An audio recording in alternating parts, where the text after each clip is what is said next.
Nasa na ba kasi yang si Lawrence? Sabi niya susunduin niya ako. Morgan, huy! Susme, dumating ka pa. Akala ko mag-isa na lang ako maglalakad pa uwi. Sorry na, hindi kasi umalis yung boss ko agad eh. Akin na, ako na magbibitbit ng mga pinamili mo. Inabot na tayo ng dilim. Hindi magandang nararamdaman ko sa paligid. Bakit? May bad spirit ba? Oo, meron. May naaamoy akong masamang espiritu. Ito, galing dito. Saan?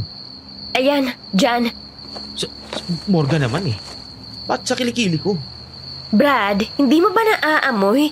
Pucha, Miyerkules na ngayon pero ang kilikili mo amoy Lunes pa rin. Naligo ka na ba? Grabe ka naman, naligo ako kanina no. Talagang ang dami lang ginawa sa warehouse kaya pinagpawisin ako ng gusto. Mabango naman yung kilikilo ko ah. Amuyin mo pa. Oh, nag-deodorant ako huy. Lintik, nagjodoran ka pa ng lagay na yan ha? Paano pa kung hindi? Teka, bakit parang walang sasakyang dumadaan? Hindi mo pa alam ang balita? Anong balita? Wala kang alam. Alam mo naman na bukod sa trabaho, sa'yo lang umiikot ang mundo ko. Alam ko ba sa iba? He, dumali ka na naman dyan. Makinig ka dahil ikaw ang madalas ginagabi ng uwi. May balitang may gumagalang aswang dito sa bayan natin. Aswang? Seryoso ka ba? Oo. Kilala mo si Taling? Yung asawa ni Brando? Oo. Yung kabit ni Brando na si Jonas? Kilala mo? Bading si Brando? Pumuputok nga yung muscles sa braso nun ah. Pero oo, kilala ko si Jonas. Bakit napatay ng aswang? Hindi, si Jonas. Yung asawa niyang si Marieta, nakabit naman itong si Taling. Siya ang pinatay ng aswang. Ayos ah, chismosang chismosa. Uy, hindi ah. Wala nga akong alam eh. Wala ka pang alam sa mga bagay na yan ha, pero talaga, kabit ni Brando si Jonas at kabit naman ni Taling si Marieta. Uy, kakaibang trip yun ah. Ano nangyari sa katawan ni Marieta? O di ayun, pinagpiestahan ng kung sinong demonyo yung katawan. Ang sabi ng mga pulis, ginahasa daw muna tapos winakwak ang tiyan at yung mga laman loob hindi makita. Ang sabi din ng mga pulis, gawa raw ng adik. Ang sabi naman ng mga hukluban dito sa atin, aswang. Ikaw, ano sa tingin mo? Aswang. Walang matinong tao ang kayang kumain ng laman ng kapwa niya tao maliban sa aswang. Paano ka naman nakakasiguro?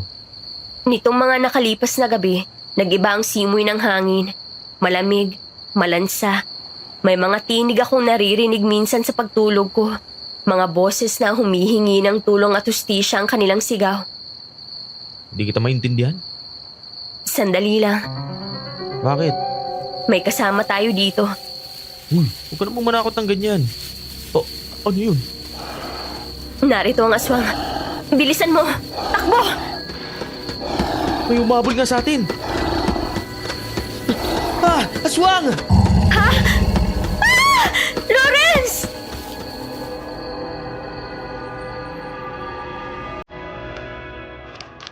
Isa akong avid listener ng inyong channel.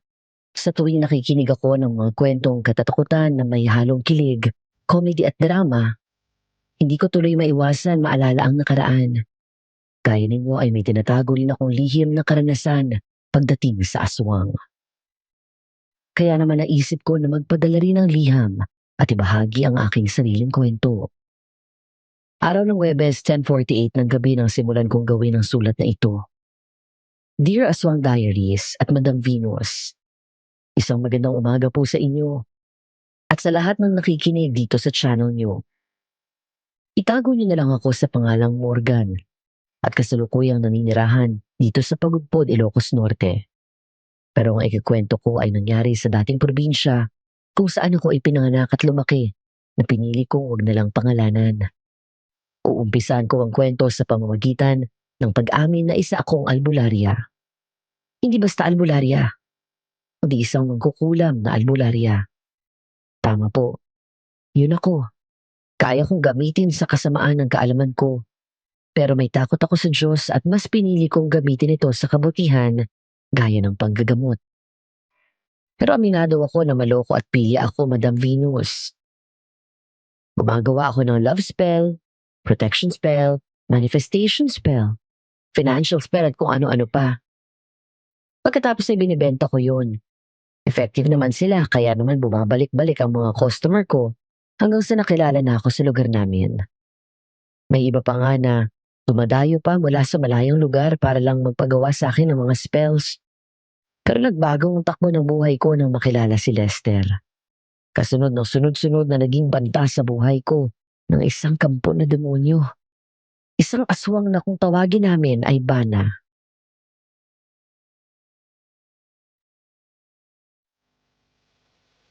Isulat mo dito ng 3 beses ang pangalan nyo.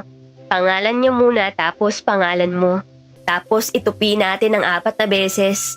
Tapos sunugin natin dito. Ayan. Kapag abo ng ganyan, ilagay mo dito sa lalagyan at ilagay mo sa ilalim ng unan mo. Hindi ka na makakalimutan ng lalaking nagugustuhan mo. Maraming salamat po. Balik po ulit kayo. Uy, kilala ko yun ah. Di ba bading yun? Oo, pero hindi halata.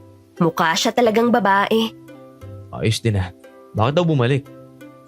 Nagpasalamat dahil effective daw yung love spell na ginawa ko para sa kanya. Tapos bumuli ulit ng bago. Dito na pinagawa yung spell para daw sure na effective. Sila na daw noong lalaking crush na crush niya. Magawa rin kaya ako sa'yo. Magbabayad ako kahit magkano. Talaga? Libre na lang sa'yo. Sino yan? Ah sige, sulat mo sa papel. Morgan. More siraulo ka?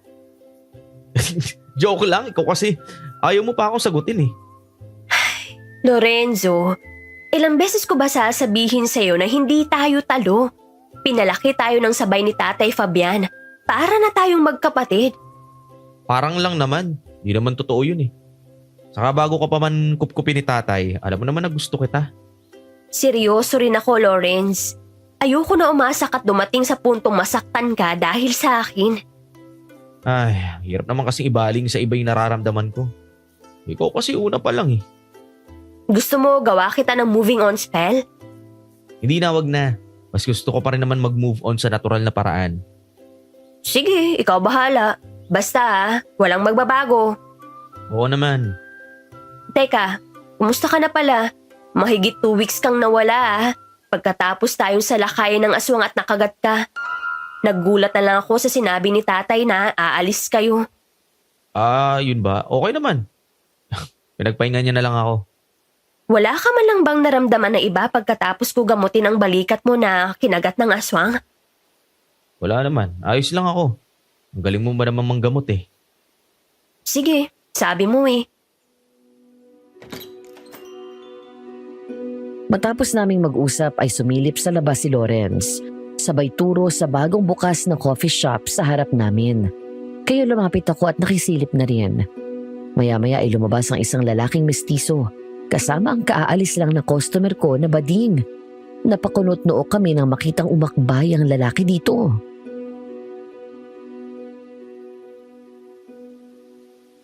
Kailan pa bukas yung coffee shop? Noong 1 linggo lang. Masarap kaya ang kape dyan. Pogi pa ng may-ari. Sinusubukan ko nga magpa-cute baka sakaling maakit sa alindog ko. Yung lalaki na yung matangkad na yan? Nagwapo at mistiso? Yung medyo may balbas at bigote? Oo, siya nga. Gwapo no.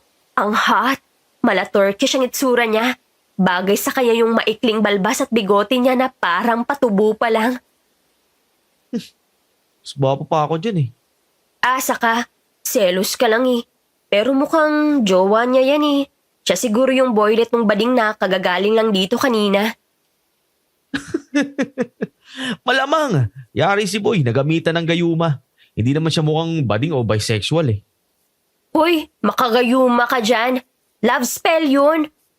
Love spell ka pa dyan. Pinaganda mo lang yung tawag eh. Gayuma pa rin yun. Hindi pa rin authentic ang relasyon nila. Hindi ka ba nakokonsensya? Ba't naman ako makokonsensya? Alam mo, lahat ng tao may free will. Trip nila gumamit niyan. Eh di go. Hindi ko naman sila pinilit. Nagne-negosyo lang ako. Ang importante, kumikita ako. Pero, ang pogi. Sayang, Naunahan ako ni Bading. Alis na nga ako. Nasasaktan lang ako dito eh. Hoy, sorry na Lawrence. Bye! Hello, good after... Ikaw ba ang may-ari at gumagawa ng mga lintik na gayuma na to? Wow, wait lang sir. Kalma. Lakas ng arrive mo eh. Chill. Sagutin mo ang tanong ko. Sa'yo ba galing tong gayuma na to? Excuse me lang no. Alam kong pogi ka pero wag mo ako masisigawan dito sa mismong shop ko. Love spell yan, hindi gayuma. Nang dahil dito sa lintik na to, muntik na ako maloko ng baklang yun. Abay, bakit akong sisisihin mo? Hindi ko naman saklaw ang isip at damdamin ng mga customer ko dito. Nagpapagawa lang naman sila sa akin ng love spell. Pagkabayad, bugsh, sibat na sila. Bakit hindi kita sisihin? Kung hindi ka gumagawa ng mga ganyan, hindi magkakaroon ng ideya ang mga tao na manloko. Hoy, lalaking balbon, sumusobra ka na. Lahat ng ginagawa ko rito para sa ikakaganda, ikakabutit, ikakagaan ang buhay ng mga tao. Kung gamitin nila sa kasamaan at panuloko ng iba, hindi ko na cargo yun. Konsensya na nila yun. Sa kakasalanan ko ba kung isa't kalahati kang tanga at bobo para hindi mo malaman kung may lawit o wala yung jowa mo? At ako pa ang sinisisi mo? Natural, sino bang pumatol? Alangan sisihin ko yung pobreng agiw doon sa kisame dahil tanga ka. Palibhasa kasi kayong mga lalaki. Makakita lang kayo ng maganda at nakapalda, bumababa na agad ang zipper ng pantalon nyo. Hindi pa ako tapos sa'yo ha. O edi bumalik ka. Hintayin pa kita, gusto mo? Galit at nagdadabog na lumabas ito ng shop niya. Halos mawasak nito ang pinto dahil sa lakas ng pagsarado nito. Naiinis na inambahan ko ng suntok ng lalaki. Pagkatapos ay nagmamadali kong binuksan ang mga pinto at bintana, saka nagsindi ng insenso. Maya-maya ay natanaw ko na parating naman si Ingkong Gani, ang ermitanyo na nakatira sa bundok at minsan bumababa dito sa bayan para puntahan ako at kulitin na tigilan ang paggawa ng mga spells. Mahaba at kulay puti ang damit nito. May tungkod na kahoy at mahaba ang puting buhok at balbas at bigote nito.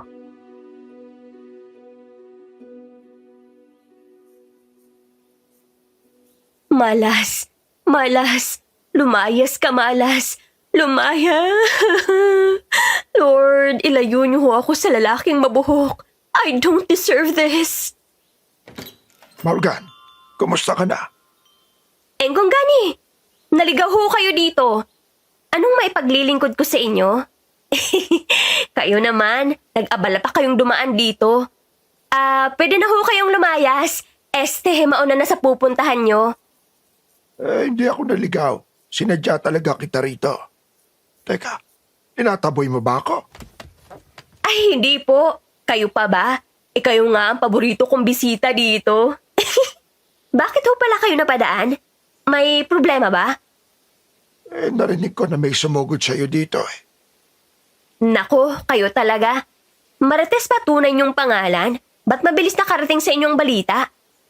Ay, ginawa mo pa ako chismosa. Paano ko di malalaman? Sa harapan ko nag-away ang dalawang yon. Binato ko na kasi yung lalaki kaya natauhan. Nako, sabi na. Nakialam ka na naman. Engkong naman eh. Kailan mo ba ako hahayaan na magnegosyo ng tahimik? Hanggat hindi ka tumitigil sa kalokohan mo. Hindi ba't sinasabi ko na sa'yo na itigil mo na ang paggawa ng kung ano-anong gayuma o spell-spell na yan? Hindi yan nakakalugod sa mata ng Panginoon. Kapag hindi ka tumigil dyan, ikaw rin. Baka makita mo na lang ang sarili mo na nasusunog sa nagbabagang asupre. Engkong, relax, okay? Wala naman ho akong tinatapakan ng ibang tao. Saka hindi naman ako nagkulang sa kanila ng paalala.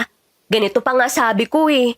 Ito ay gabay lamang dahil ang tunay na pag-ibig ay kusang darating at mararamdaman at hindi mo ito matatagpuan sa kahit anong mahika o love spell. Wala ka nga tinatapakan na ibang tao, pero natututo silang dumepende sa ganyan, sa halip na magdasal at tumakbo sa Diyos. Kasi naman, Morgan, Iha, alam mo, lahat ng nangyayari sa buhay ng tao ay ayon sa plano at tamang oras na itinakda ng Diyos. Hindi man nakuha ng isang tao ang isang bagay na nais niya, ibig sabihin lang ay hindi yun para sa kanya. At may hinanda ang Panginoon na mas magandang plano. Hinahayaan ng Diyos na mangyari ang lahat sa buhay natin. Maganda o hindi, para may matutunan tayo. Opo, naiintindihan ko po. Mabuti kung ganon. Pero bukod doon, ang talagang sadya ko ay isang mutya. May nahanap akong itim na mutya. Mutya po? Ito po, Engkong. Nandito lahat ng mutya na tinda ko.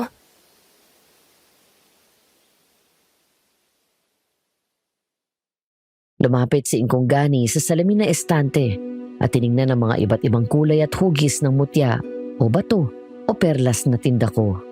Ang mga ito ay nagbibigay ng proteksyon laban sa masasamang elemento. Ang iba naman, nagbibigay ng swerte sa pera at love life. Itong itim na mutya na to na may halong asul at puti. Patingin. Ito po. Napakunot noo ako at ibinigay ko yon kay Ingkong Gani na pumikit ng matagal habang hawak ang bato. Maya-maya ay dumilat ito at huminga ng malalim. Pagkatapos ay umiling ng marahan, sabay buntong hininga na binalik sa akin ang bato. Hindi ito yun eh.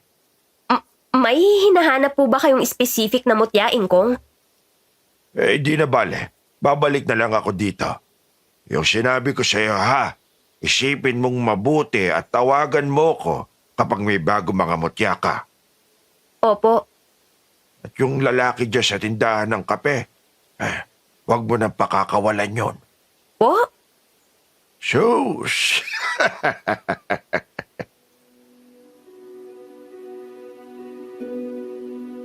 Sa kabila ng pang-aaway sa akin ng lalaking may-ari ng coffee shop, taas noo at makapalang mukha pa rin akong pumunta doon para bumili ng kape. Dahil mahirap itanggi, masarap talaga ang kape nila, maging yung blueberry cheesecake. Natigilan ako ng pagpasok ay naabutan ko sa counter ang lalaking sumugod sa shop ko. Tumaas ang kilay ko nung umiti sa akin si Mamang Balbon na para bang hindi ito nangaaway nung nakaraang araw. Kaya naman para makaganti, may naisip akong kapilyahan.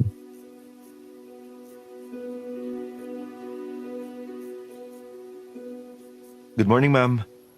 Good morning! Isang iced hazelnut coffee, grande. Saka isang bagel sandwich. Yung overload nyo. 395 pesos po lahat. Ito ang bayad. Thank you. Ano pong name nyo? Baby ko. Excuse me? Baby ko. Baby as in sanggol. Tapos ang surname ko, Ko. Letter C and O. Baby ko. Tawagin na lang po kayo. Habang naghihintay ako sa order ko ay tila nagpapakiramdaman kaming dalawa ni Mamang Balbon. Palagi ko siyang nahuhuli na nakatingin sa akin, kaya sinasadya ko nang ngitian siya ng matamis na matamis. Lihim akong napangisi nang marinig ko na tinawag siya ng isang tauhan niya sa pangalang Lester. Makalipas ang ilang sandali kong paghihintay. For baby ko? Yes, baby! I'm here! Thank you!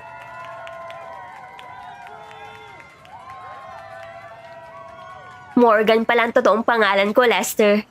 Talaga nananadya ka na pahihayin ako, no? Ganti sa panggugulo mo sa shop ko. Amanos. Bye, baby! See you next time!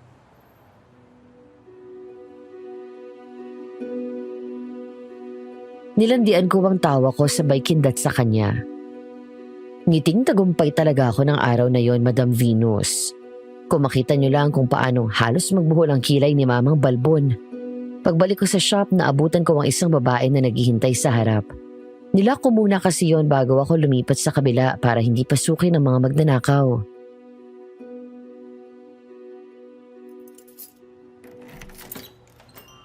Ay, hi ma'am. Good morning po. Magandang umaga naman. Pasok po kayo. Pasensya na sa paghihintay at may binili pa po ako sa kabila. Ano po ang may paglilingkod ko sa inyo? Balita ko kasi gumagawa ka ng mga magic spells. Totoo ba? Ay, opo. Pero hindi ko po magagarantiya na effective siya. Nasa inyo rin po kasi ang katuparan ng magic spell. Kung hindi buong paniniwala mo, hindi ito tatalab. Para saan po ba? Proteksyon para sa anak ko. Alam mo na, delikado na lagi ang panahon ngayon. Nako, totoo po yan. Pakihintay na lang po at kukunin ko ang mga kailangan nyo.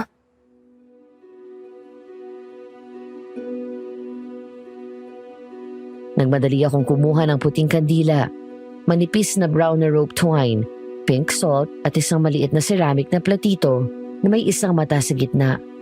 Matapos yun ay may binigay akong isang piraso ng papel sa kanya, saka tinuro ang gagawin sa mga yun.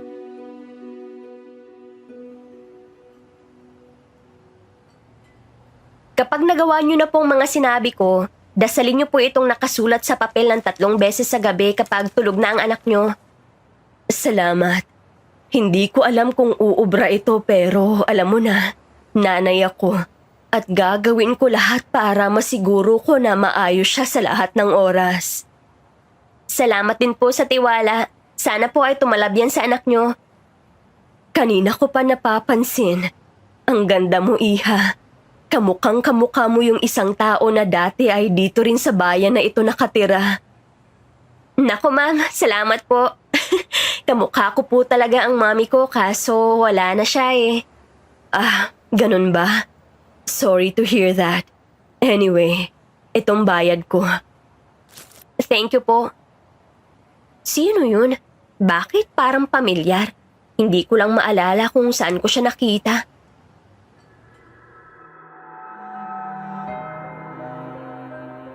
Alas 11 pasado ng gabi. Kinailangan ng tulong ko para gumutin ng isang nakulam. Nagmadali ako sa pagsama sa pamilya ng biktima. Naiwan ko sa shop ang bag ko dahil sa tagal ng gamutan. Inabot ako ng alas 11 bago nakaalis. Wala pa naman si Lawrence ngayon. Bilisan ko na nga lang. Lord, wag mo naman palabasin ang aswang ngayon ah. Mabilis akong naglakad habang hawak ang buntot pagi. Isa sa mabisang pangontra sa aswang. Nasa bag ko rin ang iba pang pangontra gaya ng asin na may halong abo, holy water, at ang patalim na gawa sa tansong metal. Isa sa pinamana sa akin ng mami ko bago siya mawala. Oo nga pala, nabanggit ko na ba na isa ring mangkukulam/albularyo ang mami ko? Sa kanya ko nalaman ng lahat ng kaalaman ko sa magic spells at panggagamot. So balik na tayo sa kwento ko. Habang naglalakad nga ako ng gabing yun, ay may narinig akong malakas na kalabog. Parang may tumalon sa isang bubong.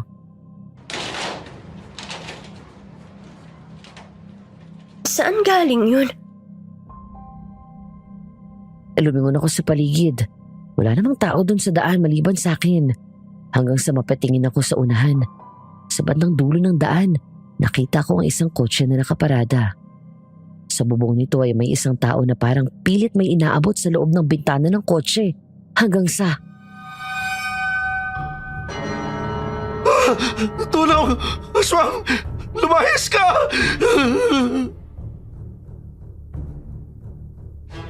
Doon ako tumakbo palapit sa kotse. At nang tuluyan akong makalapit, doon ko palang nakumpirma ang sinisigaw ng lalaki. Isang ang aswang. Mabilis ko siyang hinagupit ng hawak kong buntot pagi.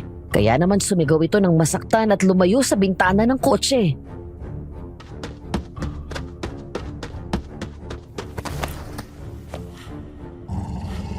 Hoy aswang! Ako ang harapin mo! Hindi ako natatakot sa'yo!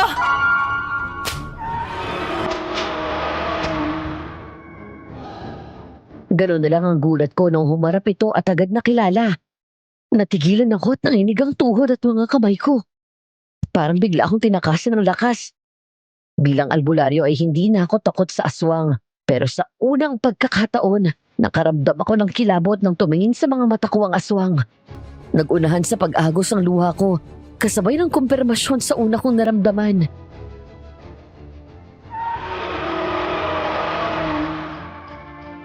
Hindi. Hindi totoo to.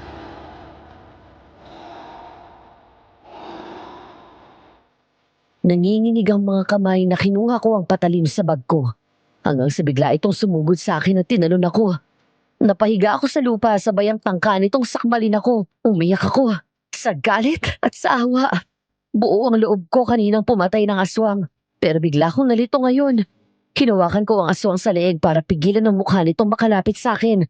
Umaagos ang laway nito at kitang-kita ang pagkahayok nito sa dugo at laman ng tao. Agad akong umiwas para hindi ako matuluan ng laway ng aswang. I'm sorry.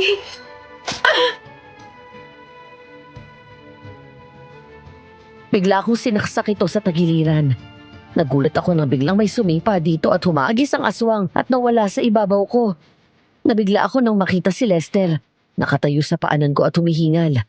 Agad itong lumapit at tinulungan akong tumayo. Pagkatapos ay kinuha nito ang buntot pagi.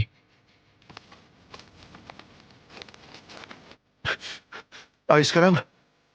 Oo, okay lang. Bigla kaming napaatras nang muling sumugod ang aswang. Pero mabilis din itong nahagupit ni Lester ng buntot pagi. Nang akma nitong sasaksakin ng aswang ay agad ko siyang pinigilan. Doon tumakas ang aswang at mabilis na sumuot sa mataas na talahiban papasok sa masukal na kagubatan. Bakit mo siya pinatakas? Ilan na yung napatay niya dito sa atin? Hindi mo ba alam? Hindi yun ang aswang na pumapatay. Sigurado ka? Oo. Minsan ko nang nakita ang aswang na pumapatay. Hindi ganun ang itsura niya. Ang isang yun, isa siyang yanggaw. Ibig sabihin ay bagong aswang lang siya. Isang tao na naging aswang dahil sa laway nito. Ang pumapatay ay di hamak na mas mukhang demonyo ang anyo. Kilala mo ba yung aswang na yun? Hindi. Sige, mauna na ako. Umuwi ka na agad. Baka yung mas mabagsik na aswang pa ang makatsyempo sa'yo. Sumabay ka na sa akin. Ihatid na kita sa inyo. Hindi na. I insist. Babae ka pa rin kahit na mas malakas ang loob mo at mas matapang ka. By the way, maraming salamat pala sa pagligtas mo sa akin. Wala yun. Albularyo ako. Tungkulin ko tulungan ang sino mang nangangailangan. Halika na.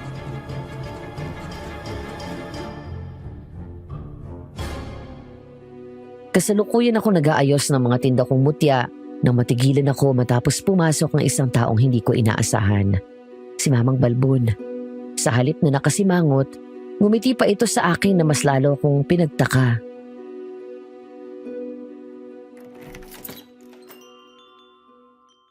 Hi.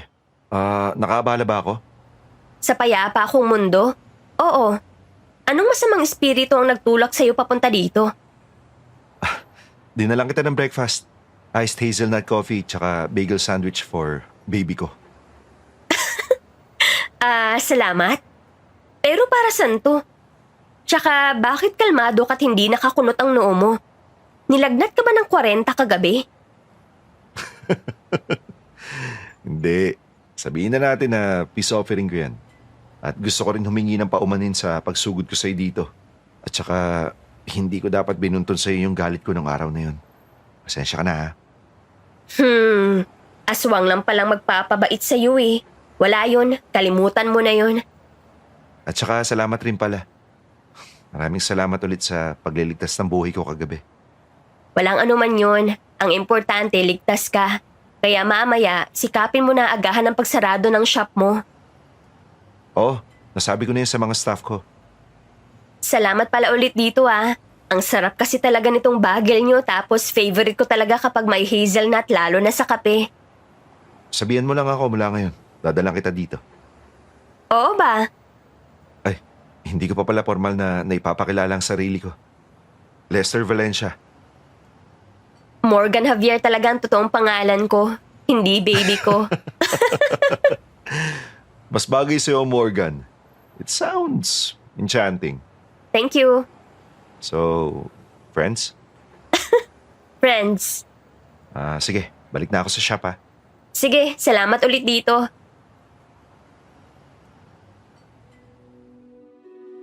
Sagad hanggang buto ang kilig ko, Madam Venus. Lalo na nang ngumiti sa akin si Lester bago siya lumabas ng shop. Tinamaan yata ako kay Mamang Balbon. Sino ba naman mag-aakala na ang magiging daan para magkasundo kami ay aswang? Hindi pa man din nagtagal mula nang umalis si Lester Bigla namang dumating si Tatay Fabian, ang ninong ko na kumupkup sa akin nung mawala si Mommy.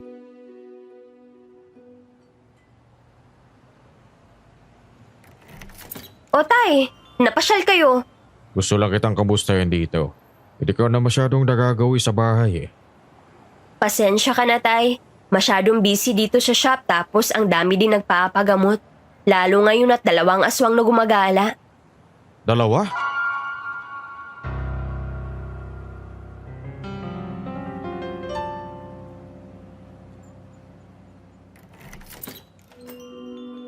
Biglang lumipad ang tingin ko sa pinto nang pumasok si Lawrence.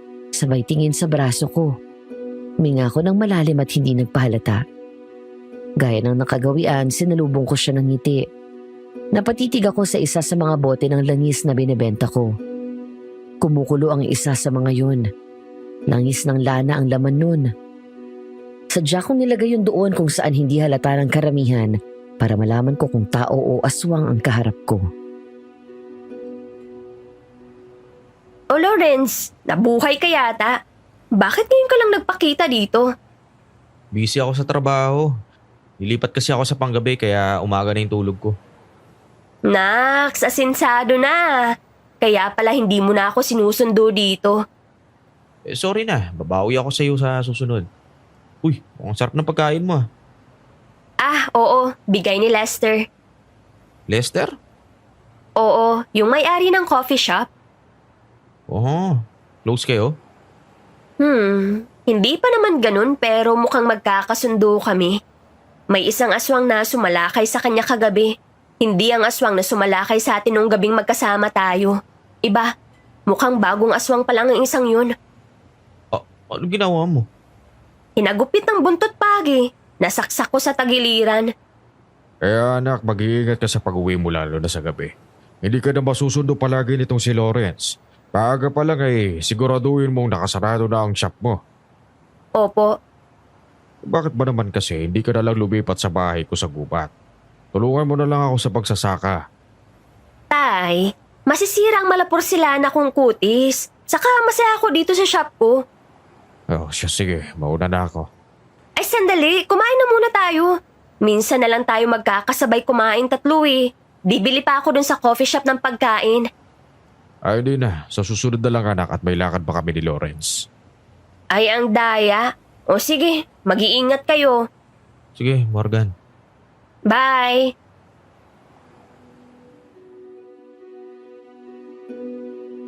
Nagtaka ako nang hindi pa umalis agad si Tatay Fabian. Sa halip ay isa-isa niyang tinignan ng mga mutya na nakadisplay sa loob ng salamin na estante na para bang may hinahanap ito. Tay, may hinahanap po ba kayo? Hindi, wala. Nagagandahan lang ako sa mga butya. O sige na, mauna na kami, anak.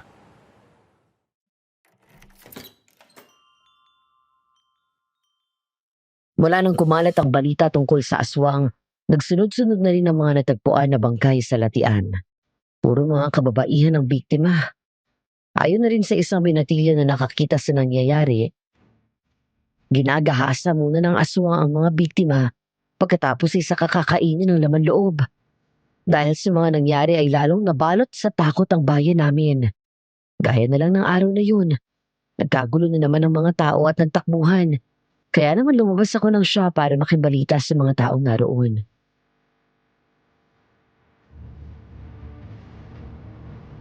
Bakit nagkakagulo? Saan sila pupunta? Doon sa latian, makikiusisa at may natagpuan na namang bangkay ng babae. Pinatay ng aswang? Ginahasa at pinatay ng aswang. Binali ang laman loob. Wala daw halos tinira. Mukhang gutom na gutom. Kaya ayun, yung asawa halos mabaliw sa kakaiyak. Pansin ko, puro babae biktima niya. At yung mga babaeng may asawa at anak na. Nakakaawa. Gustuhin ko man sumaya dahil maraming bumibili ng mga anting-anting at pangontra. Hindi ko magawa. Lalo't maraming buhay ang nawawala. Teka, maiba tayo. Papunta rin dapat ako sa shop mo eh. Bakit? Bibili ka ng pangontra? Hindi. Iimbitahan sana kita eh. Sabay tayong kumain ng lunch. Pwede naman. Kaso okay lang ba dito tayo kumain sa shop? Wala kasing ibang magbabantay eh. Sure, walang problema.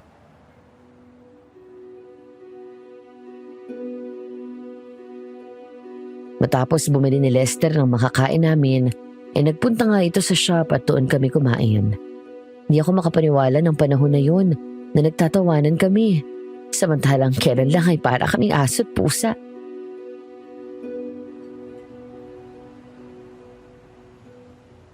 Bagong salta ka dito sa bayan namin, no? Parang gano'n na rin. Kasi sobrang tagal namin na wala sa bayan na to eh. Taga rito talaga kami ni Mami. Dito rin ako pinanganak. Sa Maynila kasi ako nag-aral at lola ko yung nagbabantay sa akin. Tapos later on, sumunod sila Mami sa akin. Bakit nyo naisipan bumalik dito? Nagkasakit kasi si Mami.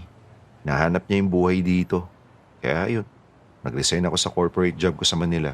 At permanente na kaming lumipat dito. Actually, pinarenovate lang namin yung bahay tapos nagtayo ako ng negosyo. Matao naman dito sa bayan. Malaki na ang progress at marami na talagang establishment dito. Dumarami na rin kasi ang mga tao dito, lalo ang mga kabataan na mahilig tumambay sa mga coffee shops. Kaya hindi ka malulugi. Dami mo nga laging customer eh. Sana nga magtuloy-tuloy. Kahit may aswang na gumagala sa gabi, gusto ko pa rin yung ambience dito, no? Malayo sa gulo at ingay ng Maynila. May lahi ka bang foreigner? Mistiso ka eh. Turkish. Half Pinoy, half Turkish kasi si Dad. Kaya naman pala mistiso ka. Kaya bet na bet ka ng bading na yun. To the point na muntik kang mapikot. Sus, tumawa ka pa talaga partly may kasalanan ka doon sa nangyari. Sorry naman. Pero ano na nangyari dun sa bading? Paano ka nabola nun? Mula nung mag-open kasi kami, palagi siyang isa sa nauunang customer namin. Nakikipag-usap siya. Hanggang sa niyaya niya akong lumabas. Hindi ko naman siya gusto. Pero hindi ko rin maintindihan yung sarili ko. Kasi basta umuo na lang ako eh. Yun bang sumunod na lang ako sa mga sinasabi niya. At tapos yun, sa loob ng 1 linggo, 3 beses akong sumama sa kanya. Hanggang isang araw, binato ko na matanda ng asin. At bigla ako natauhan. Nag-iba bigla yung tingin ko sa kanya. Yung unang tingin ko, babae siya. Tapos biglang nagbago pagkabato sa akin ni Manong ng asin. Kaya ayun, nahalata ako na agad na bading siya. Hate mo ba ang mga bading? Oh, no, hindi. I never hated them. May mga friends akong kasama sa LGBT community. It's just that, hindi kasi yun yung preference ko eh. Straight ako at mas gusto ko pa rin ng babae. Ganun ka-effective pala ang mga gawa kong love spells. Kayuma na yun eh. Siguro nga, gayuma na tawag doon. Pero wala naman ako masamang intensyon doon. Hindi ko rin naman alam na ganun kalakas ang bisa noon. Saka ang main purpose ko ay makatulong at syempre, kumita. Pagkakitaan ng talent ko. Kung sa ibang aspeto, maaaring malaking tulong yung ginagawa mong mga spells. Pero sa love, hindi. I mean, don't get me wrong. Itong sinasabi ko, base lang kasi sa experience ko. Mas maganda pa rin, di ba, kung natural yung nararamdaman yung pagmamahal sa isa't isa. Tsaka, paano kung gamitin ng iba sa masama yung love spell mo, di ba? May pikutin sila. Sabi ko nga, hayaan mo, pag-iisipan ko kung ihihinto ko na pagbebenta ng love spell. Ay, nga pala. Mamaya, sabay na tayong umuwi para may etid na kita sa inyo. Hindi na, ito naman. Sige na. Mas mapapanatag ako kapag nakasiguro ako na safe ka na uuwi. Ikaw baka naman nagkakagusto ka na sa akin. And so? Wala naman sigurong masama doon, di ba? Tsaka, single ka naman, di ba? Oo, NBSB ako. Yung lalaki na palagi nandito. Si Lawrence, wala yun. Parang kapatid ko na yun kasi si Tatay Fabian ang nagpalaki sa amin. Ninong namin siya. Pero itong nakaraang taon, nagsimula siyang manligaw. Kaso wala Kaibigan at kapatid lang talaga ang tingin ko sa kanya. Bakit hindi mo pa binabasted? Binabasted ko nga. Makulit lang talaga yun. Siya ang ayaw tumigil.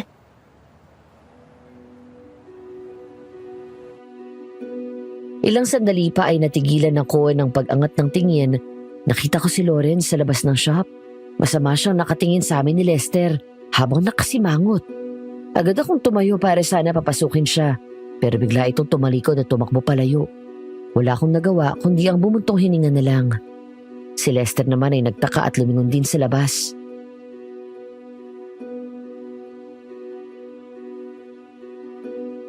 May problema ba? Hindi. Wala. Pasado 9:00 na ng gabi nang makauwi kami sa bahay. Gaya ng palaging nangyari, kung kailan pa uwi na ako at saka may dumarating na magpapagamot. Pinauna ko na si Lester na umuwi pero hindi ito pumayag at sumama sa akin. Nakita niya kung paano ako gumamot ng kinukulam.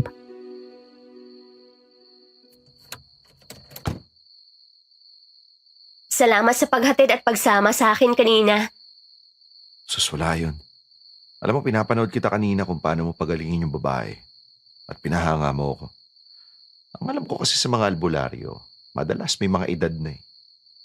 Oo, usually ganun ako pero sabi ni Tatay Fabian sa akin, natural talent daw. Basta bata pa lang ako, nakitaan na daw nila ako ng abilidad para maging albularyo. Nice. Ang galing mo talaga. Salamat. Halika, tuloy ka muna. Sige. Sa susunod na lang siguro. Alam ko, pagod ka na ngayon eh. Bukas na lang ng gabi. Magdadala ako ng pizza, tsaka beer. Samahan mo ng fried chicken. Sige. Noted yan. Ingat ka sa pagmamaneho ha. Thanks. Good night.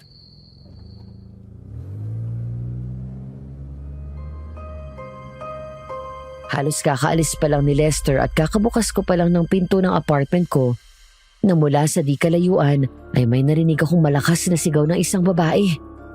Agad ko nabitawan ang pinto at sumilip sa labas ng bakuran. Nanlaki ang mata ko nang makita ang isang babae na hawak ng aswang at pilit itong kinukuha. Nagmadali ako sa pagkuha ng buntot pagi at patalim saka tumakbo palabas.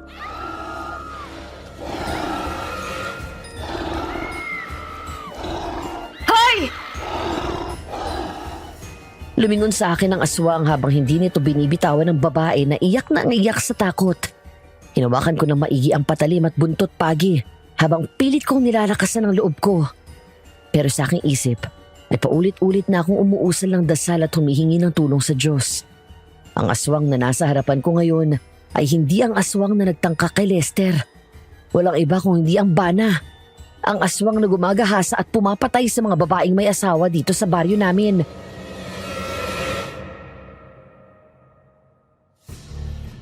Panginoon, bigyan mo ako ng lakas para labanan ng aswang na to.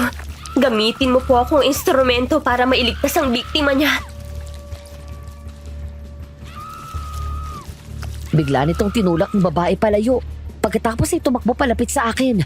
Sinalubong ko siya ng 3 malakas na hagupit ng buntot pagi at bawat tama sa kanya nito ay umaangel ito sa sakit.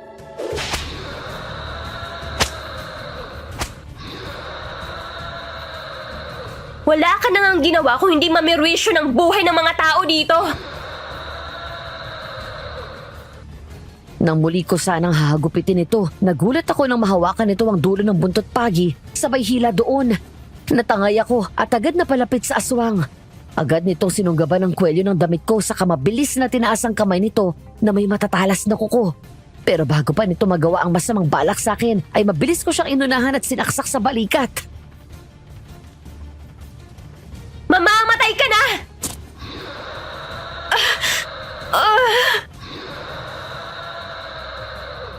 Ang akala ko, bibitawan na ako ng aswang.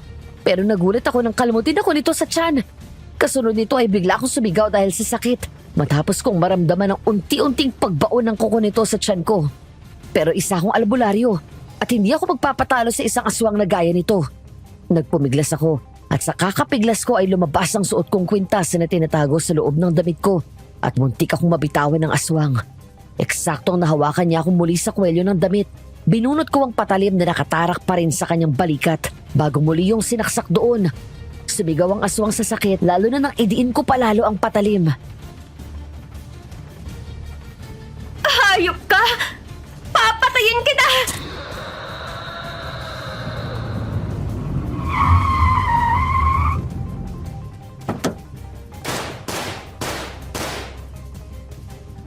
Doon ako hinagis ng aswang. Kasabay ng pagtakas nito ay sunod-sunod na putok ng baril. Namilipit ako sa sakit dahil sa sugat ko sa tiyan. Bigla akong nakalimutan ang sarili kong mga sugat nang maalala ang babaeng muntik nang makuha ng aswang. Umiiyak pa rin ito at mukhang nasyak sa mga nangyari. Mrs., ayos lang ho kayo. Morgan? Nang lumingon ako doon ko nakita na may hawak na baril si Lester. Nang tumingin ako sa bandang likuran nito, saka ko lang nakita ang kotse niya. Agad akong nilapitan nito at ninilalayang tumayo. May sugat ka. Halika na. Pumunta tayo sa ospital. Ayos lang ako. Yung babae. Ako nang bahala sa kanya. Halika, sumama ka na sa akin.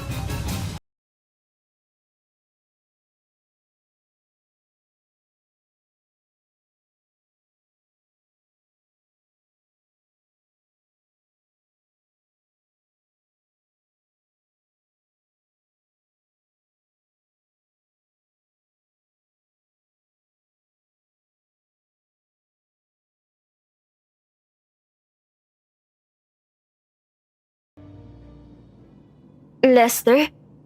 Hoy, gising ka na pala. Sana tinawag mo ako para naalalayan kitang bumangon. Baka mamaya dumugo yung sugat mo eh. Halika, mapo ka. Malapit ang maluto tong sinangag. Paano ka nakapasok? Ay, nga pala. Inuwi ko yung susi mo para makapasok ako dito.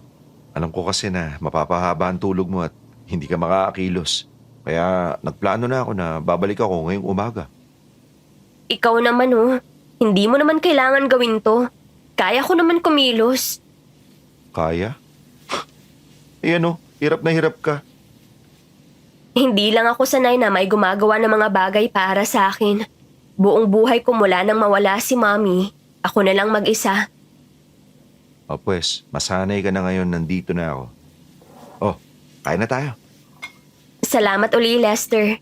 Maraming salamat sa pagligtas mo sa buhay ko. Sus, wala yun. Tsaka wala naman ako halos ginawa eh.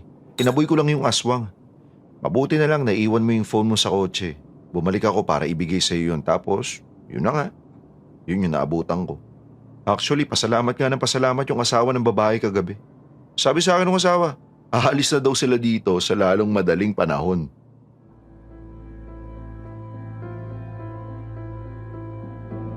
Bumalik sa isip ko ang itsura ng aswang na nakasagupa namin kagabi. Malaki ang pangangatawan. Ang mga buhok ay bahagyang mahaba. Ang mga mata nitong puno ng umaalab na galit at anumang oras ay magsasabog ng lagim. Kulay dilaw yun na nanlilisik at maliit na itim ang kanyang balintataw. Ang ilong niya ay gaya ng saloro at ang bibig niya ay may mga bitak-bitak sa paligid. Wala siyang pangil na mahaba. Ang katawan niya ay mukhang gawa sa katawan ng puno na puro ugat.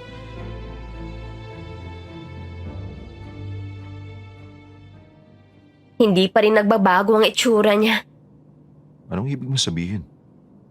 Bago ang gabing mamatay si Mommy, ilang araw siyang nawala. Siguro 1 linggo. Tapos bigla na lang siyang bumalik. Takot na takot. Magulo ang buhok at may mga pasa siya. Nagmadali na siya noon at sinabing kailangan naming tumakas. Pinasuot niya sa akin tong kwintas na to. Ang sabi niya sa akin, mapoprotektahan daw ako nito. Hindi ko maintindihan kung anong ibig niyang sabihin. Basta sinuot ko na lang ito at sumama ako kay Mommy. Habang nagmamaneho si Mommy at nasa daan na kami, biglang may aswang na humarang sa amin. Nabangga siya ng kotse pero hindi niya iyon ininda. Sinira niya ang pinto ng sasakyan at hinablot si Mommy. Pagkatapos, nakita ko kung paano niya pinatay ang nanay ko. Bago malagutan ng hininga si Mommy, pinatakbo niya ako. So ang aswang na nakalaban natin kagabi, siya rin yung aswang na tinutukoy mo? Ang totoo, hindi ko alam. Matagal na panahon na yun. Siguro nasa 11 o 12 anyos lang ako nang mangyari yun. 26 years old na ako ngayon. 15 years. Ganun katagal akong walang narinig na balita tungkol sa aswang na yan. Ni ang magpakita dito sa bayan natin na hindi niya ginawa. Itong mga nakalipas na buwan lang muling bumalik ang aswang na yan. Pero unang beses ko siyang nakaharap ulit matapos ang ilang taon. Nung gabing sinalakay niya kami ni Lawrence. Oh, akala ko puro may asawang babae lang yung binibiktima niya. Oo nga, naamoy siguro na berhen ako kaya niya ako pinakawalan. Ganun ba talaga katalas ang amoy ng aswang? Gaya ng bana na yan? Tsaka bakit purong babae may asawa lang yung binibiktima niya? Pinag-aralan ko na ang tungkol sa kanila. Mabango sa pang-amoy ng mga bana ang mga babaeng may asawa lalo na yung mga may anak na. Ibig sabihin, mga babaeng nagdala na ng sanggol sa kanilang sinapupunan. Mabango sa pang-amoy ng aswang ang mga sanggol. Pero kapag kumain sila ng inosenteng bata, ay mamamatay sila dahil lason para sa kanila ang mga ito. Kaya naman ang isang babae na karaniwan bagong panganak o yung mga babaeng may maliliit pang anak ang binibiktima niya. Ngayon naiintindihan ko na kung bakit hindi ka niya masaktan. Dahil wala ka pang karanasan. Considered as inosente ka. Siguro, Pero kahit na ganun, hindi ka pa rin dapat makampante. Kasi sa nakita ko kagabi, handa pa rin siyang patayin ka. Kaya hindi ka dapat naiiwan mag-isa dito. Lalo at ganyan na 2 beses mo na pala siyang kinalaban. hindi pa kami tapos. Hindi ako hihinto hanggat hindi ko siya napapatay. Pero sa ngayon, kumain ka na muna at magpagaling ka.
Oh, kumusta ka na? Nabalitaan ko mula kay tatay yung nangyari sa'yo. Ilang linggo na yung nakakaraan. Sus, ngayon ka pa nangamusta kung kailan magaling na ako. Pasensya ka na. Ang totoo, nalipat ako sa Maynila eh. Kaya wala na akong panahon na pumasyal dito. Umuwi ako dito kada 1 o 2 linggo. Minsan, 1 beses kada 1 buwan. Ganun ba? Okay lang. At least busy ka sa work. Morgan, sumama ka na lang sa akin sa Maynila. Doon magkakasama tayong 2. Malayo sa gulo sa baryo dito. Ha? Anong ibig mong sabihin? Magkasama na tayo sa Maynila. Magpakasal na tayo ron. Wala naman sigurong problema kapag magpapakasal tayo eh. Pareha tayong single. Tapos mga bata pa lang. Kilala na natin yung isa't isa. Pero Lawrence, alam mo naman na kaibigan o kapatid lang ang turing ko sa'yo. Hindi kita mahal gaya ng inaasahan mo. Alam ko naman yun, pero pasasaan ba't matututunan mo rin akong mahalin? Kilala mo naman ako, di ba? Kaya kitang buhayin. I'm sorry, Lawrence. Hindi ako pwedeng sumama sa'yo. Bakit naman? Dahil ba dito sa shop mo? Ipagpapatuloy mo na naman ang pagtitinda mo. Hindi naman kita binabawalan kung... May mahal akong iba at hindi ko siya kayang iwan. Katahimikan. Isang nakabibinging katahimikan ang sinagot sa akin ni Lawrence. Unti-unti siyang lumayo sa akin maya-maya at tumalikod. At narinig ko na lang ang mahina niyang paghikbi. Nakonsensya ako, Madam Venus. Alam ko nasaktan ko si Lawrence pero mas lalo siyang masasaktan na taasa kapag umayon ako sa plano niya at sa huli ay iiwan ko rin siya. Sino? Yung Lester na yun? Oo. Nung nawala ka, siya palagi ang kasama ko. Noong nakasagupa ko ang aswang, niligtas niya ako. Habang lumilipas ang araw, unti-unting nahuhulog ang loob ko sa kanya. Ganon din naman ako sa'yo ah. Hindi rin naman ako maalis sa tabi mo ah. Bakit siya nagustuhan mo, ako hindi? Hindi ko rin alam, Lawrence.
Hayop ka!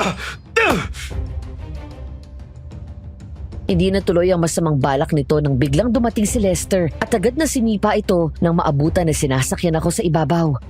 Napahiga sa sahig si Lawrence. Pagkatapos ay muli itong sinugod ni Lester at sunod-sunod na sinuntok sa katawan. Nagawang makabawi ni Lawrence at tinulak palayo si Lester. Sabay sakal sa liig nito ng mariin. Kahit na nangihina ay pinilit kong bumangon. Pagkatapos ay gumapang ako papunta sa isang drawer. Kinuha ko ang isang maliit na balot na pinagsamang asin at abo. Saka ko yung binuksan at binato kay Lawrence.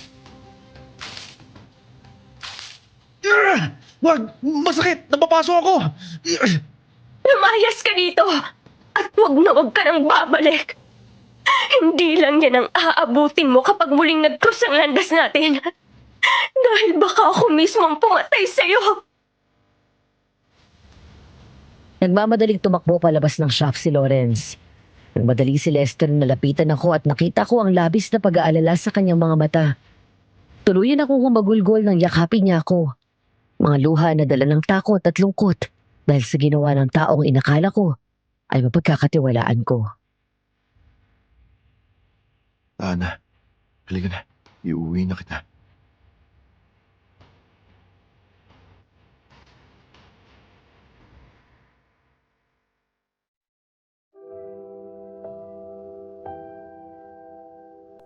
Matapos namin umalis sa shop ay dumaan muna kami sa apartment ko. Pagkatapos ay sinama ako ni Lester na umuwi sa bahay nila.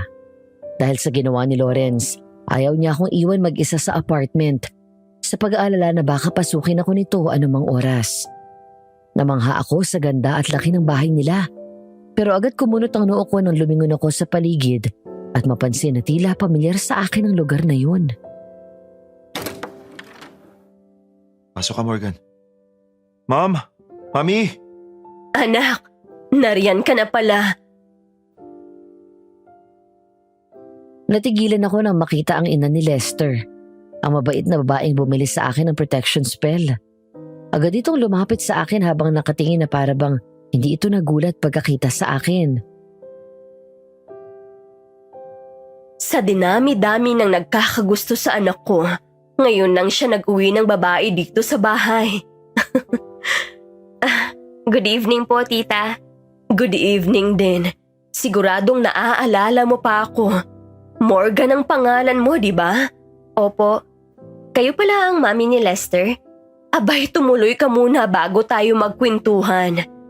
Teka, bakit may dala kayong bag?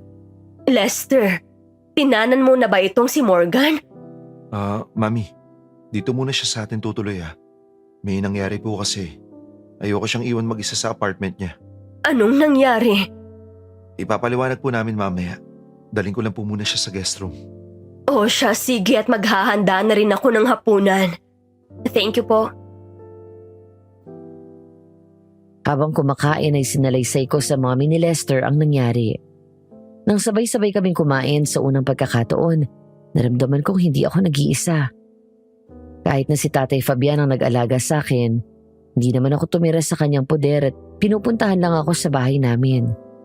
Nang matapos kaming magkwentuhan ni Tita Melinda, pumasok na ako sa kwarto ko. Marahil ay namamahay. Kahit anong pilit kong posisyon, hindi ako dalawin ng antok. Makainom na nga lang ng gatas. Bumangon ako at bumaba sa kusina. Pagdating ko doon, naabutan ko si Lester. Natigilan ako nang makitang naka-shorts lang ito at walang suot na pang itaas. Napalunok ako habang tinititigan ng malapad nitong likod, Madam Venus. Parang gusto kong tumakbo at yumakap sa kanya. Ang mga biceps nito na parang gusto kong magpa-headlock sa kanya. Nang humarap si Lester, parang nag-slow motion ang kilay ko nang tumaas yun at makita ang mabalbo nitong dibdib hanggang tiyan. Hanggang dun sa, alam niyo na. Diyos ko Lord, Madam, tinitignan ko pa lang pero nakikiliti na ako. Hindi ka makatulog? Ha? Oo. Namamahay yata ako eh. Dito muna tayo. Hindi rin ako makatulog. Bakit? Namamahay ka rin? Sara ka talaga. Malay ko, baka kasi namamahay ka sa sarili mong bahay. Ewan. Excited lang siguro ako. Excited? Saan? Dahil nandito ka. Ito naman oh. Kalma, ako lang to. I like you, Morgan. Ha? Like mo ako? Oo, gusto kita. Bakit? Bakit ako? Dahil iba ka sa lahat ng babaeng nakilala ko. You're brave and strong, but fragile and vulnerable at the same time. Kaya mo makipaglaban ng harap-harapan sa aswang, pero hindi ka nagkukunwaring malakas at hinahayaan mong tulungan ka sa oras na nanghihina ka. At bukod pa doon, yung witness mo, nalilibang ako sa tuwing kausap ka. No dull moments. Tsaka, maganda ka. Yung mata mo na sumisingkit kapag tumatawa ka. Yung ilong mo, yung dimples mo na lumalabas kapag nakangiti ka. Yung mahaba mong buhok. Even your skin. Teka, ginagamitan mo yata ako ng love spell mo eh. Uy hindi kaya. Wala pa nga akong ginagawa eh. Ganda ko pa lang to. Nakuha mo yata ako sa baby ko mo eh. Diyos ko, si baby ko. Pero seryoso, Morgan. Mahal na kita. Dahil mahirap mahalin ang babaeng tulad mo. Sigurado ka ba? Oo naman. Ngumiti ako at walang silitang hinawakan ko sa batok si Lester. Sabay hila palapit at bigla kong hinalikan sa labi. Sa gulat niya ay hindi ito nakakilos at tumingin lang sa akin na namimilog ang mga mata. Ang dahilan kaya nagalit si Lawrence kanina ay dahil sinabi ko sa kanya na hindi ko matatanggap ang damdamin niya dahil mahal kita. Totoo ba? Mahal mo rin ako? Oo, matagal na kaya kitang crush. Noon palang unang araw na mag-open ang coffee shop mo. Kaya nga araw-araw akong bumibili ng kape doon kahit hindi naman ako umiinom ng kape nung una. Talaga? Oo, nagpapakyut na talaga ako nun sa'yo. Tapos, mas pinansin yung bading. Ikaw naman kasi, nagbebenta ka pa ng mga love spell na ganyan. Sige, pagbalik ko sa shop, hindi na ako magbebenta nun. Halika nga dito, pakis nga ulit. Huy, baka makita tayo ng mommy mo. Di yan. Teka sandali, tayo na ba? Nalikan mo na nga ako eh. Sasabihin ko pa lang sana kung pwedeng manligaw eh. Okay na yun. Ang tagal ko nang naghihintay na magkaroon ako ng boyfriend. So, first boyfriend mo ba ako? Oo, ikaw rin first kiss ko. O, halika dito, ikikiss pa kita. Baka bumaba si tita nga. Doon na lang tayo sa kwarto ko. Dali. Uy, sandali. Ba't mo ako binuhat? Lester, ibaba mo ako. Hindi, doon tayo sa kwarto para walang istorbo. Ay, ano ba yan? Nakikiliti naman ako sa balahibo mo. Mamaya, mas makikiliti ka pa dyan.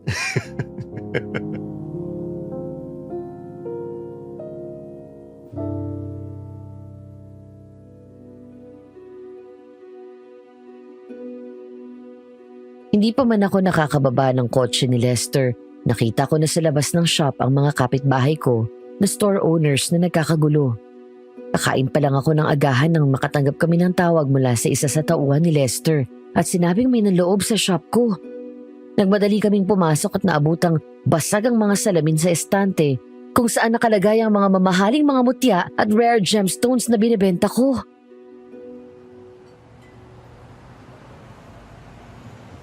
May nawala ba? Meron. 3 mutya ang nawawala. Oh, mahal ba yung mutyang yun? Mga hindi bababa ng 500 pesos. Tunay ang mga yun. Hindi yun basta bato. Yung CCTV mo. Review natin yung footage mo. Agad naming binuksan ang nakuna ng CCTV camera ko sa shop. Nagulandang kami ni Lester nang sumapit kami sa oras na bandang 2:00 pasado. Malinaw na nakuna ng camera ang nanloob sa shop ko. Hindi basta magnanakaw. Walang iba kundi ang aswang na bana. Sinira nito ang doorknob ng pinto bago binasag ang estante at saka kinuha ang 3 nawawalang mutya. Hindi kami makapaniwala ni Lester na nagkatinginan na lang kami at natulala. Kinuha niya ang mga mutya? Bakit? Ewan, hindi ko rin alam. Wala ka bang pwedeng pagtanungan? Ah, alam ko na. Si Ingkong Gani. Ingkong Gani? Yung matandang mukhang ermitanyo? Oo, siya. Alam mo ba kung saan siya nakatira? Yun lang, hindi. Walang nakakaalam kung saan siya nakatira. Ang sabi sa bundok, pero malaki at malawak ang bundok. Ang magagawa ko lang ngayon ay hintayin siyang magpakita sa akin. Pagdasal natin na magpakita siya agad sa'yo sa lalong madaling panahon. Oh, yun na pala yung mga pulis.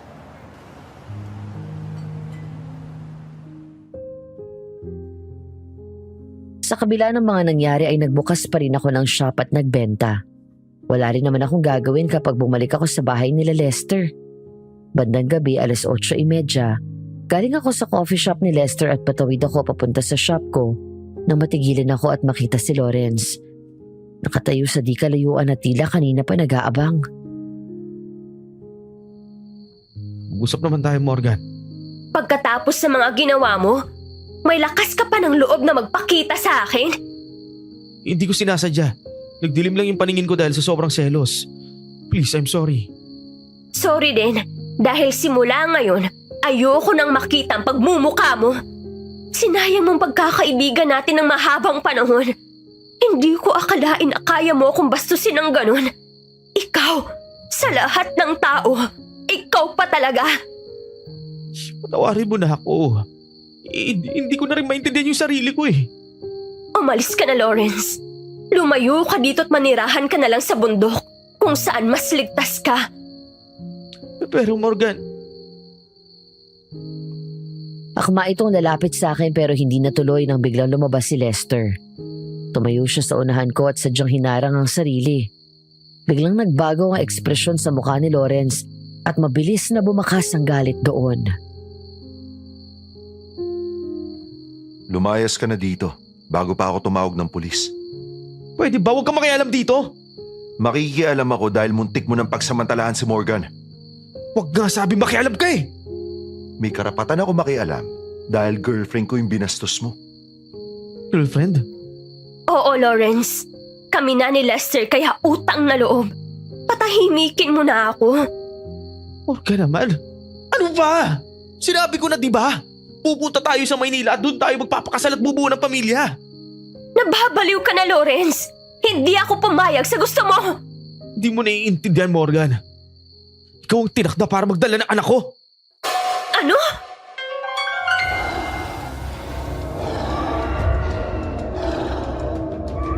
Nanlaki ang mga mata namin ni Lester sa sumunod na nangyari.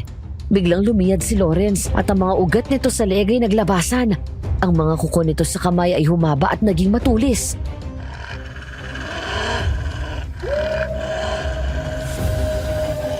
Nangingilabot ako nang marinig ang nakakatakot na alulong ng aso.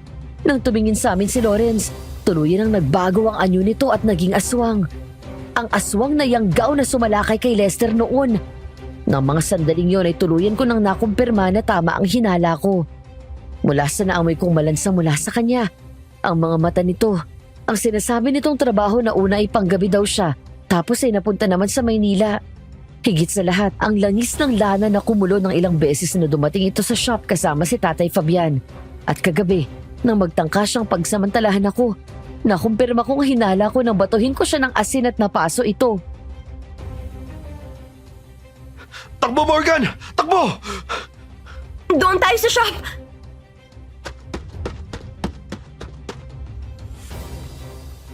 Hinawakan ni Lester ang kamay ko at mabilis kaming tumakbo papunta sa shop. Hinabol kami ni Lawrence at bago ko pa mabuksan ang kagagawa lang na pinto, ay inabutan na kami ng aswang. Bigla akong hinila palayo ni Lester nang talunan kami ni Lawrence. Agad dinampot ni Lester ang nakuhang tubo sa gilid at yun ang ginawang pangdepensa. Galit na galit at nalilisik ang mga mata na pinukol kami ng masamang tingin ni Lawrence. Hindi ko mapigilan ang maiyak dahil sa awa. Ang kaibigan ko at tinuring na kapatid. Ngayon ay parang mas masahol pa sa hayop. At wala akong ibang sisisihin kung hindi ang aswang na yun. Ang bana na siyang kumagat kay Lawrence noong gabing salakayan kami nito. Balik mo siya sa akin! Magkakamatayan na tayo, pero hindi ko siya ibibigay sa'yo. Muling sumugod si Lawrence at sadya akong tinulak ni Lester palayo. Hinataw nito ng malakas ang aswang gamit ang tubo, pero hindi yon alintana ni Lawrence. Nagawa niyang agawin ang tubo kay Lester at akmang isasaksak yun sa kanya. Habang nangyayari yun ay binubuksan ko naman ang pinto ng shop. Nang sa wakas ay makapasok ako, agad kong kinuha ang isang itim na mutya na mabisang pangontra sa aswang, kasama ang asin na may halong abo at patalim na tanso.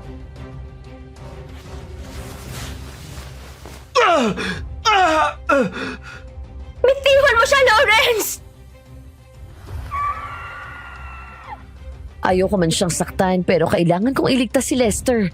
Binato ko ng asin si Lawrence at sumigaw ito sa sakit, saka mabilis na lumayo.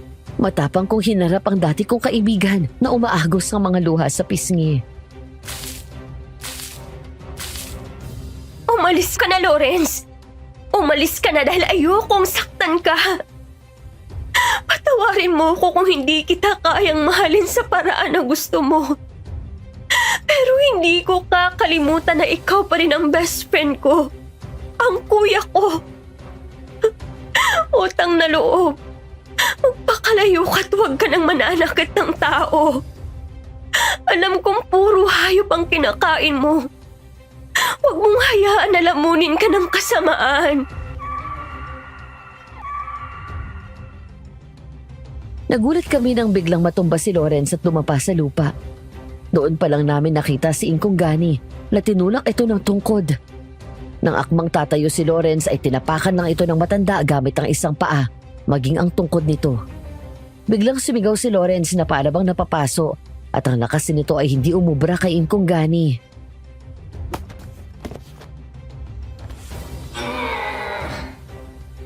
Hoy, Yanggaw! Huwag ka nang dumagdag sa gulo na dala ng aswang na bana! Huwag kang mag-alam, Tanta. Kailangan kong magtanim ng pula kay Morgan. Sino ang may sabi sa'yo? Yung bobong aswang na bana na yon? Gonggong! Ikakamatay mo kapag sumiping ka sa kanya. Hindi nyo alam kung ano ang pinanggalingan ng angka ng babae yan. Huwag kayong mag-alala. Hindi na kayo guguluhin nito. Ako ang bahala dito. Ingkong Gani, kailangan kitang makausap. Oo, alam ko na yon. Nawala yung 3 mutya mo na. Dahil may mutyang hinahanap ang bana sa'yo. Ano pong mutya? Sa ako na ipapaliwanag. Huwag kang mag-alala. Hindi yun mahahanap ng aswang kahit balik na rin pa niya yung tindahan mo. Pumunta po kayo sa bahay nila Lester. Doon sa... Kay Melinda. Oo, alam ko na yon. Kilala niyo po yung mami ko? Marami akong nalalaman tungkol sa bayan na to na hindi nyo nalalaman. O siya, umuwi na kayo. Ako nang bahala dito sa Yanggaw. Hoy, Yanggaw! Tayo! Sumama ka sa akin!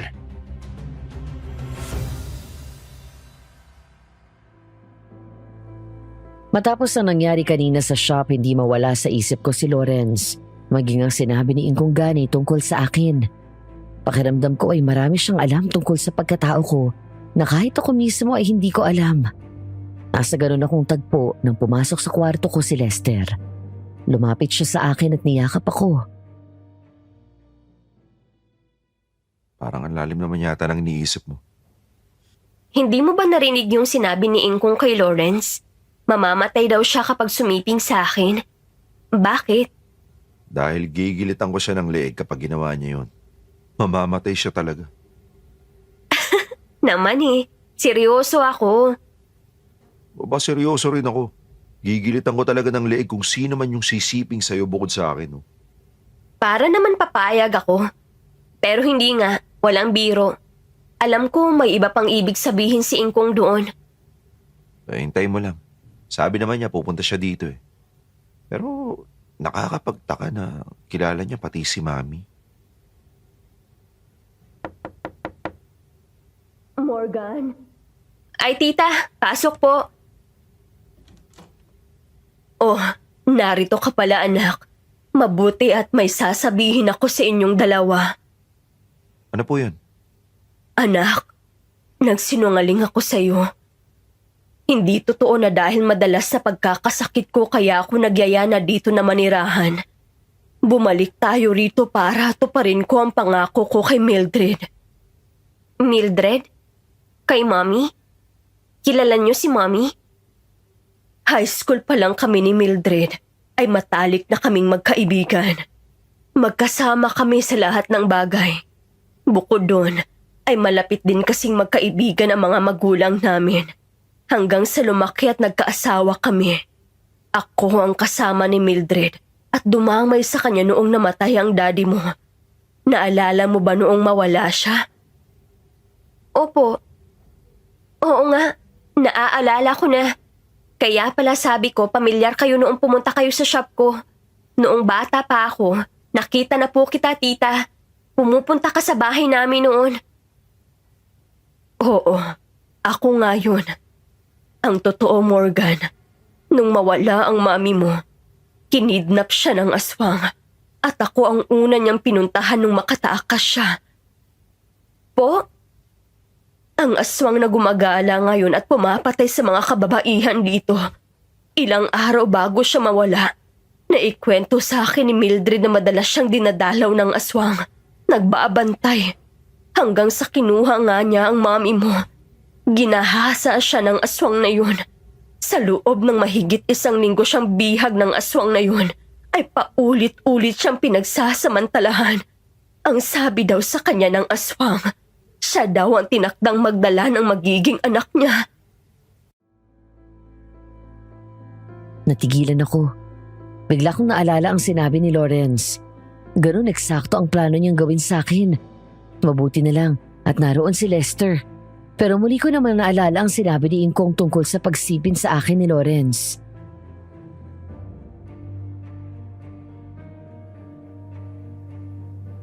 Pero nang makakuha ng pagkakataon, ay doon na nga siya tumakas at pumunta sa akin. Agad kaming nang badali dahil ang usapan namin ay sasamahan ko siya sa Maynila.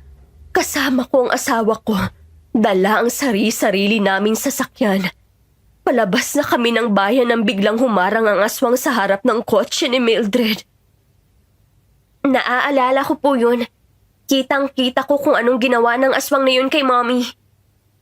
Yun ang malaking kasalanan ko kay Mildred. Nagbilin siya sa akin na kung ano man ang mangyari sa kanya, ay huwag kitang pababayaan.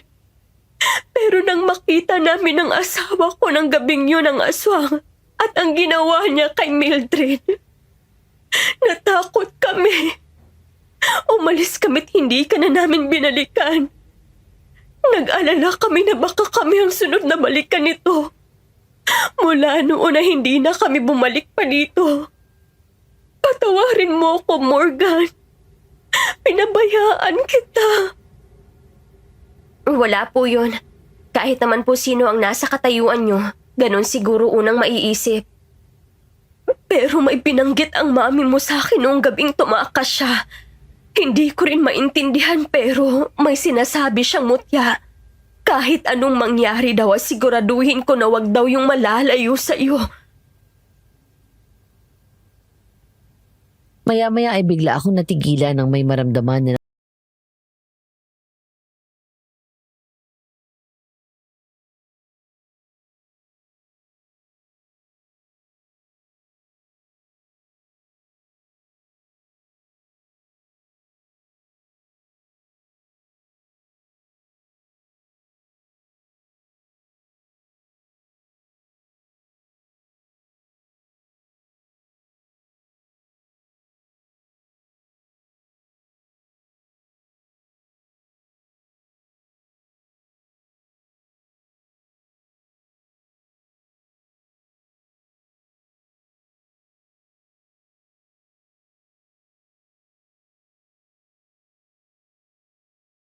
Si tatay?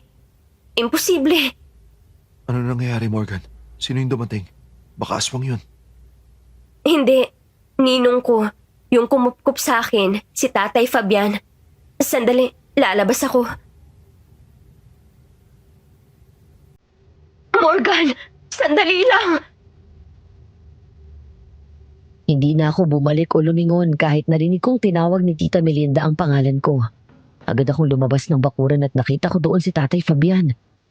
Agad akong napangiti nang makita ko siya. Pero agad na wala ang ngiti ko nang mapansin ang mga mata niya. Kulay dilaw yun at nalilisik at tila galit na galit ito. Tay, may problema ho ba? Wala bang iniwan sa'yo ang nanay mo bago siya mamatay? Po? Iniwan? Anong iniwan? Kutya, bato na kulay itim. Tay, hindi ko po kayo maintindihan. Kailangan ko ng batong yun, Morgan. Nagulat ako nang lumapit sa akin si Tatay Fabian at hinawakan ako ng mariin sa magkabilang braso. Hanggang sa makarating sa ilong ko ang umaalingasaw na masangsang na amoy mula dito na parang nabubulok na bangkay. At ang magaspang na dampi ng palad nito ay pareho sa aswang na bana. Nang tignan ko ang hawak kong bote ng langis na lana, nanlaki ang mga mata ko nang lalong lumakas ang pagkulo nito. Ikaw? Hindi ako maaaring magkamali. Ikaw ang aswang? Hindi ko alam ang pinagsasabi mo.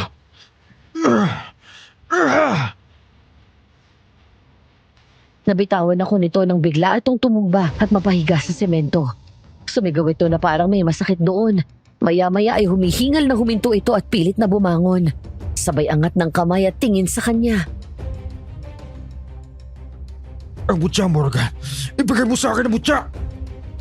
Hindi ko alam ang sinasabi mo. Sinungaling ka! Totoo ang sinasabi ko. Wala akong alam sa hinahanap mong mutya. Kahit na bumalik ka sa shop ko, wala doon ang mutyang sinasabi mo. Hindi ako naniniwala sa'yo. Si Mildred mismo ang nagsabi na nasa iyo ang mutya. Kaya ba pinatay mo si nanay dahil sa pesteng mutya na yan?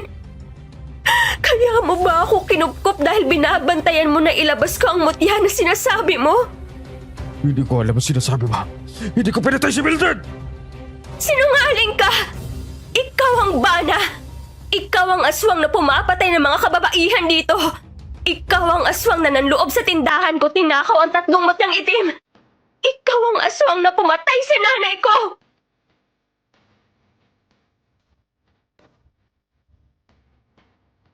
Maya-maya ay bigla akong napaatras ng manigas ang buong katawan ni Tatay Fabian. Pagkatapos ay bumaluktot ang mga daliri, kasabay ng malakas na sigaw na nagmula dito. Namilog ang mga mata ko nang tumingala ako at unti-unting nahawi ang ulap kasunod ng paglitaw ng bilog na buwan.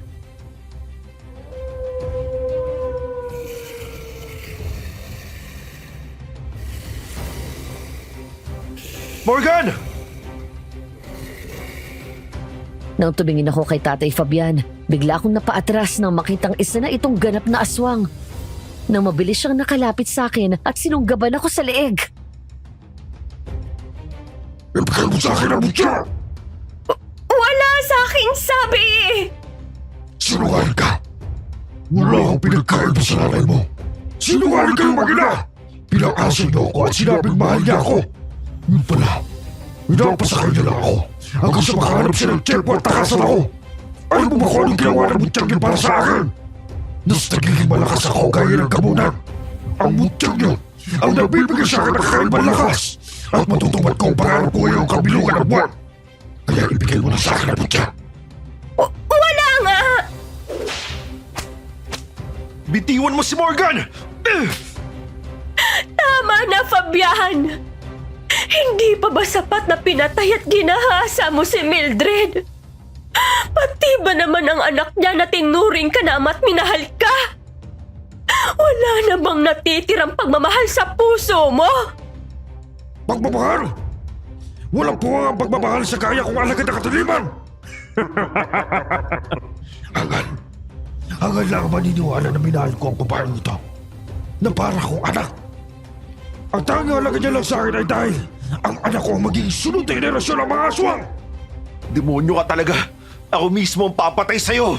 Bitiwan mo si Morgan! Kung pinagbigyan mo lang sa akin si Lawrence, baka maawa pa ako sa'yo. Hayop ka! Ikaw ang kumagat ka kay Lawrence at ginawa siyang aswang. Dahil yun ang silbi niya sa buhay ko. Kinugkop ko siya para gawing aswang. At kinugkop kita para dali na magiging anak ni Lawrence. Pero dumating ang lalaki yan. Sinira niya ang pluro.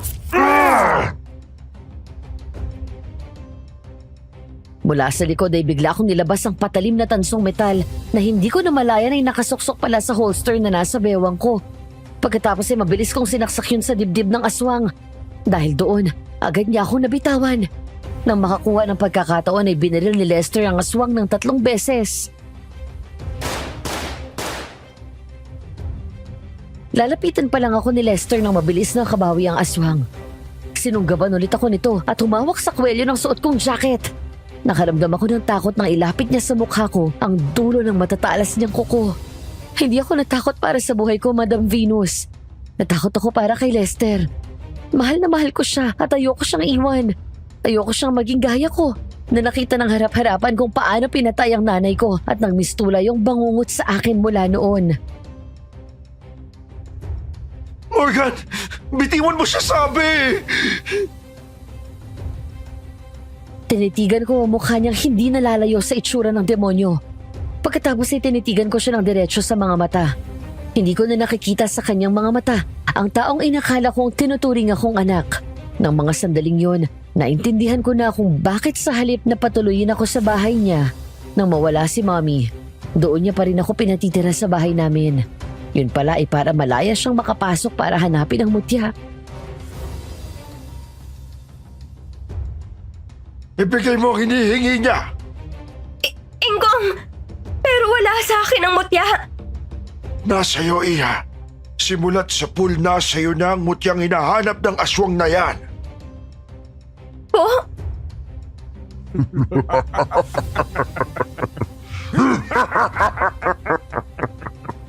Ang kwintas na suot mo, ang pendant, yan ang mutyang pinamana sa iyo ni Mildred. Agad kinuha ni Tatay Fabian ang kwintas na suot ko at pinutol yun. Doon ko lang naalala ang kwintas na yun. Ang buong akala ko ay simpleng kwintas lang yun na pinasadya ni Mommy.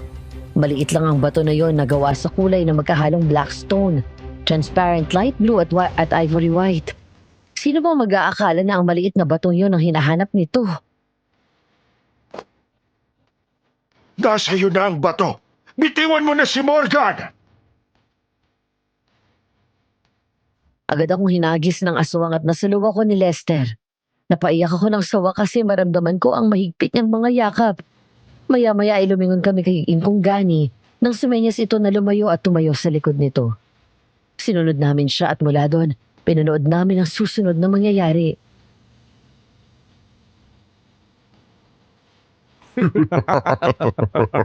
Sa wakas, nasakit ka na.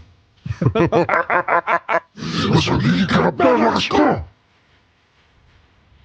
5, 4, 3, 2, 1. Pag iyong nakatiliwan, ibigay mo sa akin ang lakas at kapangyarihan para Nakatiliwan! Nagkatinginan kami ni Lester nang biglang hindi makakilos ang aswang. Bigla itong humawak sa dibdib at napaluhod na parang nangihina. Maya-maya ay tuluyan itong natumba.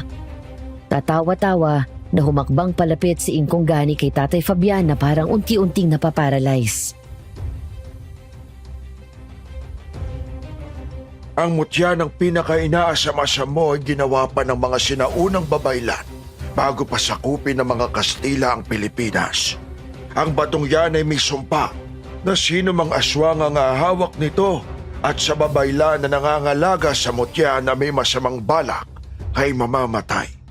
Unti-unti nitong hihigupin ang lakas mo hanggang sa manghina ka. Kabaliktaran ng lakas na gusto mong makuha mula dito. Pagkatapos ay unti-unting babagal ang pagtibok ng puso mo hanggang sa tuluyan na itong huminto at mamatay ka.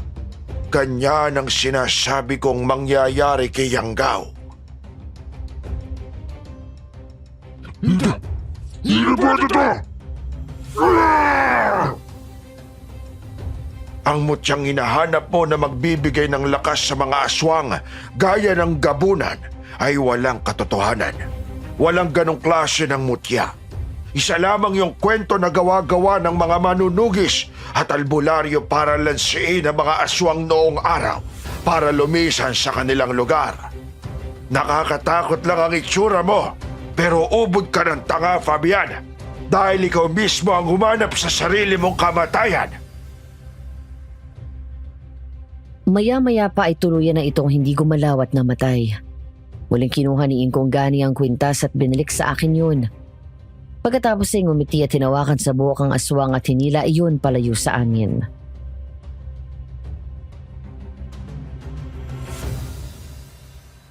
Ingkong, sandali lang po. Si Lawrence, nalaman ko agad na aswang siya pero bakit si Tatay Fabian hindi?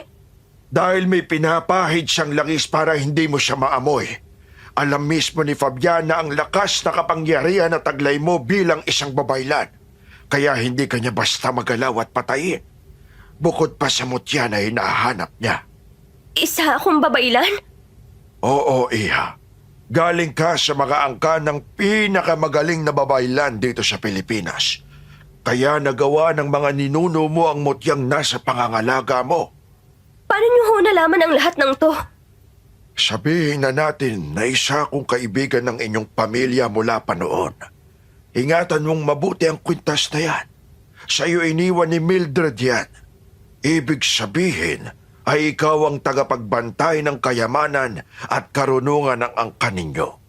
Darating ang araw kapag nagkaroon ka ng anak, kung sino sa kanila ang makakuha ng angking galing mo sa panggagamot, siya ang hahalili sa'yo bilang tagapagbantay ng mutya. Tatandaan ko po yan. Si Lawrence po pala. Kumusta na siya? Wala na siya. Patay na ang kaibigan mo. Ang mga gaya niya na yanggaw at hindi agad nakakain ng dugo at laman ng tao ay manghihina at madaling mamatay. Kalimutan mo na ang nakaraan, Morgan. Harapin mo na ang bago mong buhay kasama ng bagong pamilya mo. Opo. Maraming salamat po sa lahat ng tulong niyo. Darating lang ako kapag kailangan mo ko. At huwag ka nang gumawa ng gayuma. Opo. Pagpalaing kayo ng may kapal. Ciao! Adios, baby!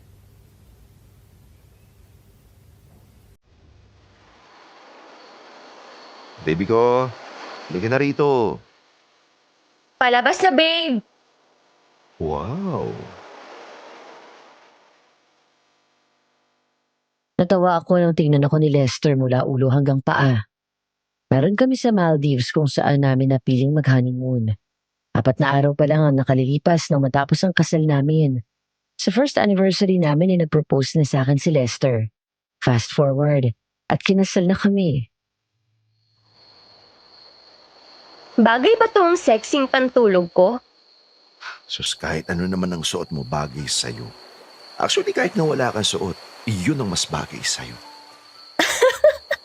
Napakapilyo mo talaga. Halika na rito, baby. Nasasabik na ako sa'yo. Pero babe, seryoso. Salamat ha. Saan naman? Sa pagmamahal. Sa hindi mo pag-iwan sa akin kahit na magulo ang buhay ko dahil sa mga aswang noon at sa lahat-lahat. Mahal kita. Okay?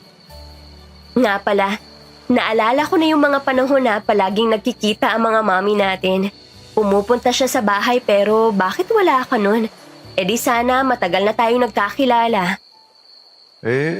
Nauna na ako sa Maynila nun. Kasama ko pa yung lola ko. Tsaka madalas palagi kong kasama si daddy nung buhay pa siya. Sinasama niya ako sa mga lakad niya. Kaya kapag umalis si mami para makipagkita sa mami mo, wala ako. Pero sino ba makakapagsabi na sa kabila ng lahat, pinagtagpo pa rin tayo ng tadhana. Salamat sa love spell. Tama na nga kwento. Halika na rito, bilis. Ayan na naman yung mga balbon mo sa dibdib eh. Makikiliti na naman ako eh. Na-enjoy ka nga dyan. Lumalakas yung halingin mo kapag nakikiliti ka. Shhh! Sikat lang natin yun. Halika na, bilis.